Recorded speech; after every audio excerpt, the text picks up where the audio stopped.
the heart of Central Texas, it's the Best of the Outdoors podcast.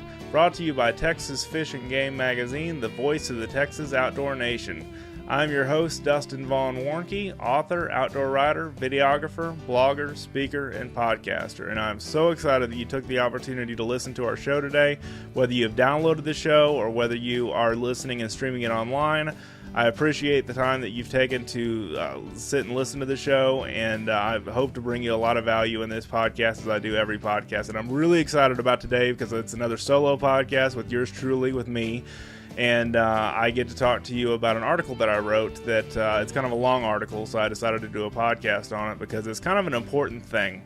And we'll get into that in a second. Before I do that, a little bit of housekeeping. If you would please go on iTunes or wherever you found this podcast. We're on FM Player, we're on Stitcher Radio, we're on iTunes, we're on Podbean. However you found us, please rate and subscribe to the podcast and give us a 5-star rating if you like what you hear. And we would just really love and appreciate that. And that helps more people find the show and helps our show grow organically. And that's the kind of stuff we want to happen. So I'm really excited about that and excited about the show today.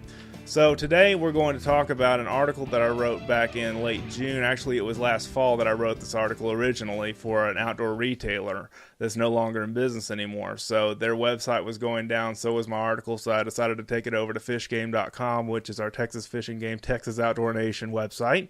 And the article is titled Top 10 Things to Look For When Hiring a Hunting or Fishing Guide or Outfitter. And this is a cool article, I think, because if you've never hired a guide or an outfitter, and if you've been in the outdoors for long, most likely you have, but if you've never done it, I want to kind of go over some of the pitfalls and things that I've learned over the years, and I'll tell you my experience in just a minute of how I know what I know about hiring a guide or an outfitter, and some stuff you may not have known about me, your humble host. And that also, if you've been down this road before and you have hired a guide or an outfitter for a hunting or fishing adventure or any kind of other outdoor adventure, these are just some notes and some things that you can look forward to in the future when you look to hire another one the next time. So I'm really excited about this one, and I've got 10 points that I'm going to cover in this podcast that I covered in the article. The article was over 3,000 words, but the cool thing is I got over 500 views of the article and 19 shares on Facebook, which isn't huge, but it's still a little bit better than what I expected when I put this article out because it is so long. So that really makes me feel good that, you know, people are liking the article and sharing it and finding it helpful and useful, and that is why I write. So, and that's also why I speak on this microphone. So, but thank you so much again for checking out our show. So we're going to talk about a couple of different things. I'll tell you real quick about my experience in the outdoor industry. I got started about 10 years ago this month, here in August. I got started in the outdoor industry professionally, and I started building websites for hunting ranches and fishing guide services and bow fishing guide services back in 2006 when I started working with DB Hunting Ranch, which is right here in Central Texas.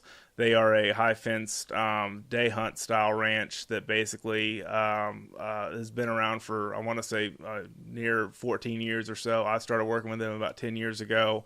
And I will have Danny Berry, the owner of DB Hunting Ranch, on the show at some point. I keep on trying to talk him over to get him over to my house to record a podcast because that's where this originates from, is my home office here in my little studio in Central Texas.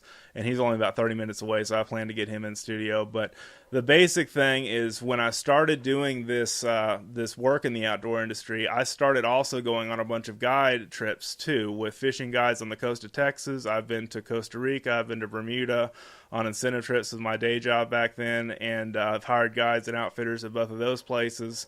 And then also, you know, just a lot of individual experience. I've gone on hunting trips with guides and outfitters. I've gone on fishing trips with guides and outfitters. I've gone on bow fishing trips with guides and outfitters. So I have a little bit of experience and kind of know what to look for, and I hope to help you in your next booking with guide or outfitter on this journey we call life. So I'm really excited about this. So the first question I ask is this guide or outfitter a true expert in what they do?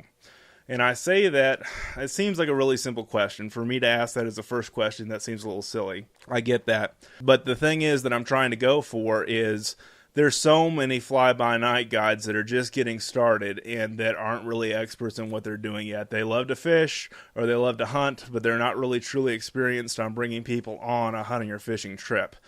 So I know a couple of guides that I work with. Bill Carey's one of them. He's the owner of Striper Express out of Lake Texoma. Wonderful fishing guide. Him and his son Chris run Striper Express together, and it's just a great place and just great fishing opportunities there. And he's a true expert. He's been doing it for something like 35 years, fishing on that lake, and been a fishing guide. And I don't know what he did before then, but all I've ever known him as is a fishing guide, and he's incredible at it. So his son grew up around the business. You can trust both of them that they're going to be good for business. And then I have a fishing guide on Lake Livingston, who is Dave Scott Cox. His guide service is called Palmetto Guide Service, and he is a true expert at what he does. In fact, one of the students that was with him, or youth, I should say, not students, youth that was with him recently caught the lake record and junior state record, I believe, Gasper Goo. Freshwater drum, and that was a pretty cool thing. So I thought that was a neat little thing to mention on the show. You can see that, I believe it is in the August issue of Texas Fish and Game.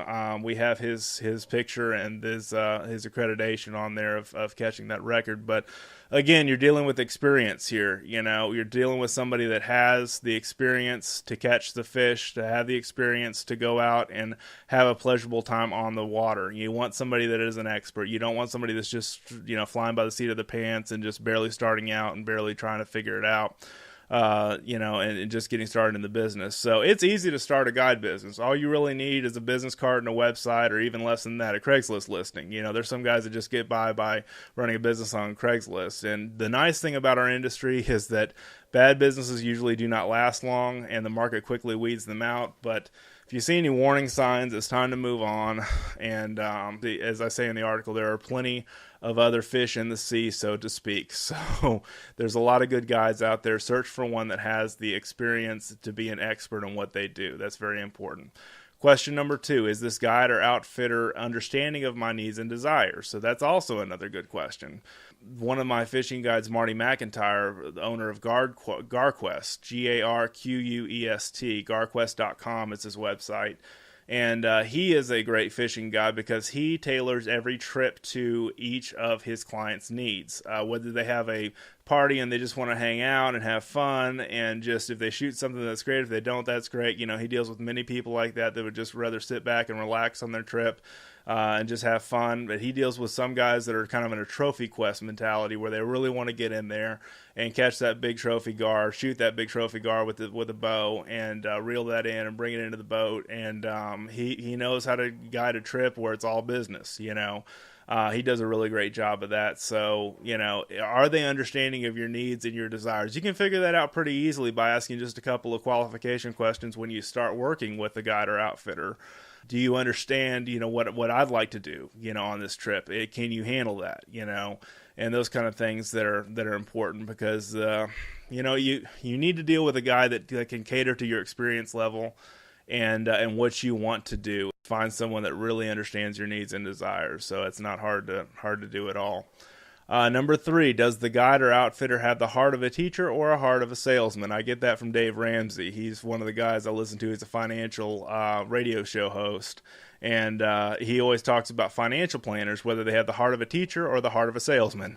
And in that regard, what he's saying is, are they really trying to teach you how to be a better fisherman or hunter, or they're trying to sell you the next trip or sell you the next thing on their trip, or, whatever like that? You want somebody that's going to be a great fishing guide or a great hunting guide that's going to teach you and have the heart of a teacher, not just trying to get your business to come back again, and not just trying to get you to spend more money.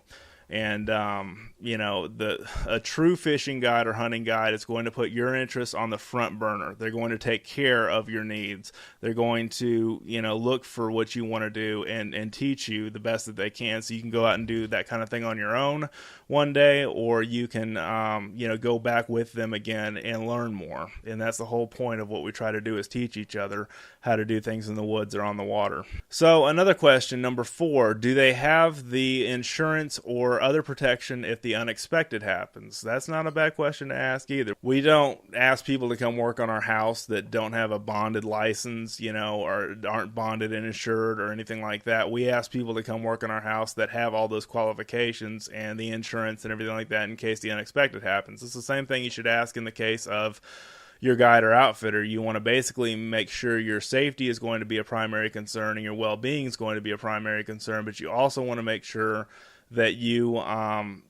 they have the insurance to protect themselves and they have the insurance to protect you, and that's very important as well. So those are all good things to consider, especially if you leave the country. I left the country one time. This was about 10 years ago when I went to Costa Rica. And we were driving four-wheelers. It was a guided excursion to go ride ATVs all around the mountains and everything.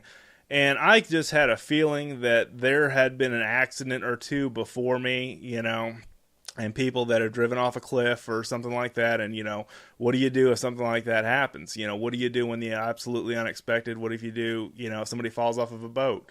Do you have the things that I need to take care of me? Do you have the right insurance, or does your guide or outfitter have the right insurance to handle things? So those are some good questions. So, just finding out what insurance they have and do they have the required insurance that they should have for this trip, for this adventure. Those are the right questions to ask, and find out if you have enough insurance on yourself, your policy to cover you, especially, again, if you're out of country. Or out of state, or whatever the case may be. If you're traveling a long way, you want to make sure you take care of yourself and take care of, anything that you can take care of, in case the unexpected happens. So that's another good point.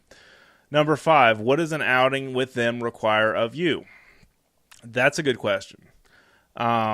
There's no secret that the biggest part of a good relationship is good communication. I know I've said that on this show before. It's just about taking the opportunity to visit with them about your limitations, maybe. If you have a bum knee or a bad back or anything like that might prevent you from doing everything that's required, especially like if you look at an elk hunting trip. That's out of state, or even one here in the mountains of Texas, or, wherever the case may be. If you're going to be doing a lot of strenuous activity, you want to make sure you let the guide or outfitter know of all the different things that could be going, that could be a limitation for you and could be a factor for you. That way he knows to be, prepared for that, and that way you have good communication up front. That's very important. And a lot of this all boils down to just asking good questions, and just being open and honest with everybody that you deal with. So, the unexpected doesn't come up, that, oh goodness, I've got to walk 3 miles and I can't feel like I can make it past 1 mile, and you've got to have, there's got to be arrangements made for your condition, whatever the case may be, whether you've got a bum knee or a bad back, like I said, or whatever the case may be. You just want to take care of those kind of things up front before you get started on your journey together with your guide or outfitter. Number 6, what kind of gear or equipment do I need, or does the guide have, or does the guide or outfitter supply it? That's a good question when it comes to a fishing trip or a hunting trip or a bow fishing trip. Most guides have the equipment that you need. I used to sell hunts down in Mexico, and one of the things that came up with is transporting a gun down to Mexico. And that's kind of a big thing down here in Texas that we talk about, because it's not an easy feat to get a gun licensed and get it down to Mexico and back with you and that kind of stuff on your hunt. And that's one of the things that I would definitely use as a concern, to ask those questions in advance. What do I need? What does he have that I need? What do I need to bring with me? I'll never forget one of the cold water fishing trips that I went to back in, I guess it was a couple of years ago in December, and it was the first time I was on this lake. It was December or January, I believe, and it was cold. I believe it was December, because I corrected this come January when we went on this trip again. And it was just freezing cold. The water would splash up past the boat. It was a fishing trip. And I did not wear enough waterproof clothing. I basically thought I was wearing something that was Scotch guarded, and it wasn't, and it was just a big mess. I just got soaking wet and was cold and just miserable. And so the next time I went and bought myself a pair of Rocky boots, some parka, some bibs, and some Rocky parka and Rocky bibs. And those are all water fast, water safe, waterproof gear. And the boots are waterproof, the bibs are waterproof, the parka's waterproof. The water splashed on me. It was like water on a duck's back. It just fell right off and didn't bother me again. I will never go on another cold water trip without having enough cold weather gear. It was just a mess with dealing with that and just being miserable, and then having to dry your clothes out and that kind of stuff. If you have the right gear on, you don't have to worry about any of that stuff. So it's about asking the right questions. So one of the things that my bow fishing guide, Marty McIntyre, I talked about GarQuest earlier in the show, he always asks is the person right-handed or left-handed that's coming on the trip? Because he has to know who is going to be using, what kind of bow on the trip. If they're going to be using a right-handed or a left-handed bow, he needs to know how many of each to have on his boat because he has both, Or will you be bringing your own fishing equipment? What equipment does the guide need to have with you? For you or whatever the case may be. That's just a good idea to ask those questions and make sure that you get that out of the way so you come prepared, and I'm a Boy Scout from way back when, that's the Boy Scout motto is be prepared. So that's something that I'm a really big proponent of, is asking those questions and being prepared. Number 7, what kind of overall reputation does this guide or outfitter have? Now, there's no excuse for this anymore, because we can find, unless your guide or outfitter has no reputation at all, we can find out whether or not you have a good reputation or not by social streaming services now, such as YouTube, such as Google reviews, such as Yelp, such as Thumbtack. There's all kinds of places you can review professional guides or outfitters or anglers or hunters or whatever the case may be. You can easily find, that information online. It's pretty easy. You can find it from the palm of your hand. Right now, we have one of the best tools in the palm of our hands, which is our smartphone now, that we can basically, find out whatever we want to know about anybody. And so I like to search a lot of the forums here in Texas. We have the Texas Fishing Forum, which has a lot of guide and outfitter reviews. We have the Texas Hunting Forum, which has a whole section dedicated to guides and outfitters. We have Yelp, we have Thumbtack, we have a bunch of different services out there to check out. I even found two positive reviews on one of my fishing guides websites that I work with, Dave Cox from Palmetto Guide Service. He had 2 positive reviews that I pulled off of Thumbtack and put on his website because I thought they were so glowing and just wonderful reviews. And I really thought that was neat. And he didn't even know they were up there, so people were reviewing them on places he didn't even know. So that was kind of special and neat. And so there's a lot of ways you can find out about things. Visiting with people, ask to talk to your other guides' clients, or outfitters' clients.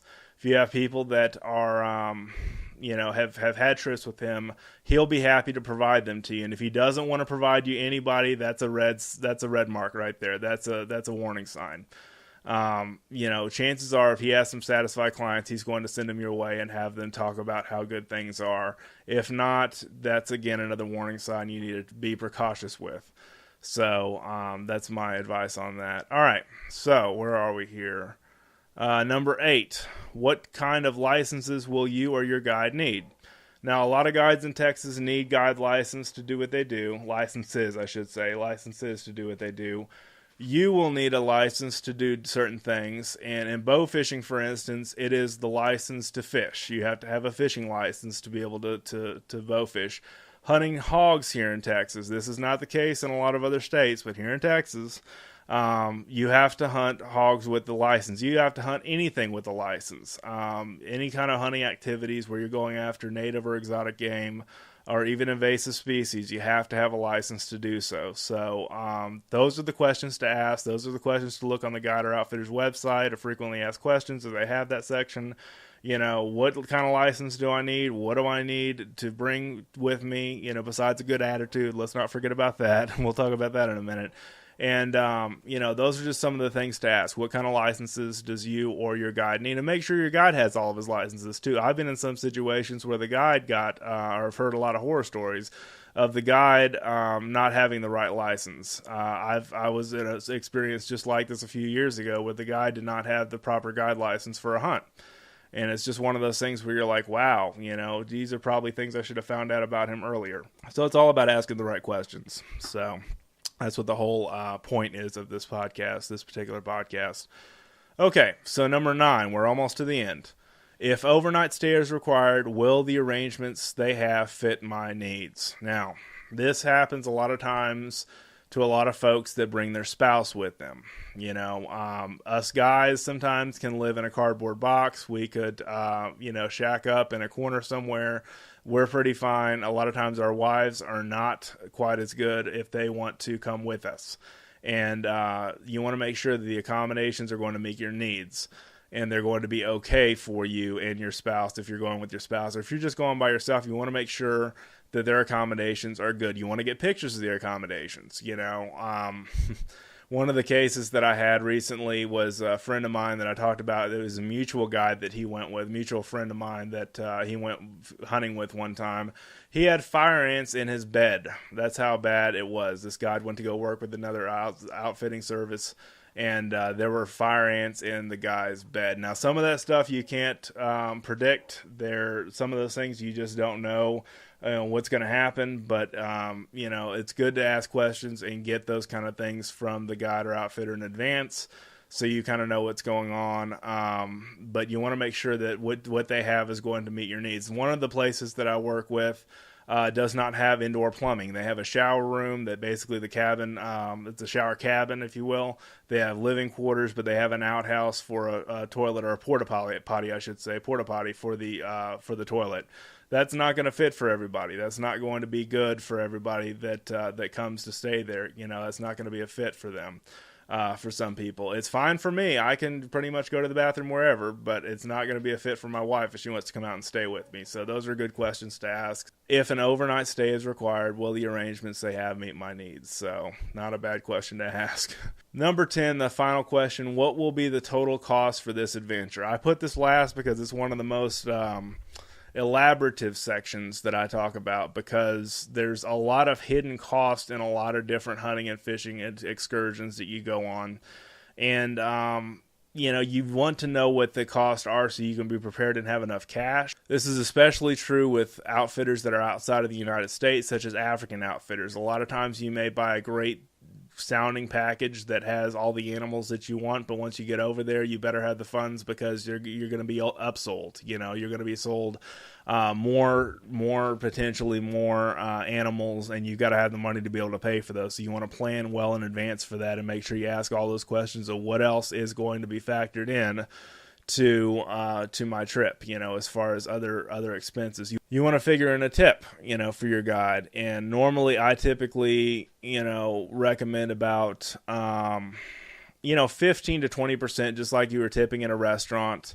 If your guide or outfitter did a really good job for you, figure out to tip the guide at least, 20 to 25% of your total trip, of your adventure.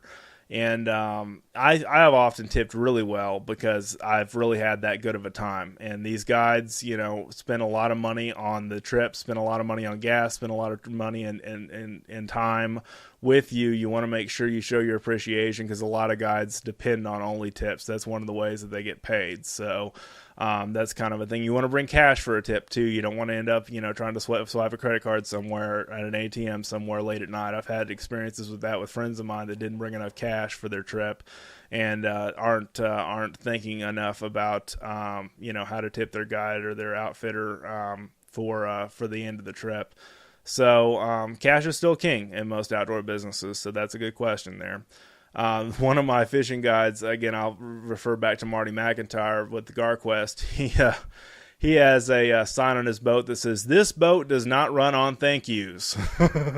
So there are fixed costs with fishing guides, especially, and hunting guides, with their time, with their expenses, with their gear, with their hardware, with all the different things that they have and that we could break as clients, or run through, or wear out, or whatever the case may be. You want to make sure you tip your guide accordingly, and especially if they did a good job, tip them well. That's a very good point. That is a very good point. So, you want to be aware, back to my point of what's the total cost of the adventure. You want to be aware of trophy fees and hunting. You want to be aware of extra add-on trips and fishing trips. You just want to be aware of what might be coming up and make sure you have enough money, or make sure you know what you want and what you don't want. You know, if there's something added on to a hunt. I've been on many hunts, many guided hunts with folks that just say, well, I came here to shoot a black buck antelope, but I saw this red stag over here that looks nice. I'd like to come try to hunt him too.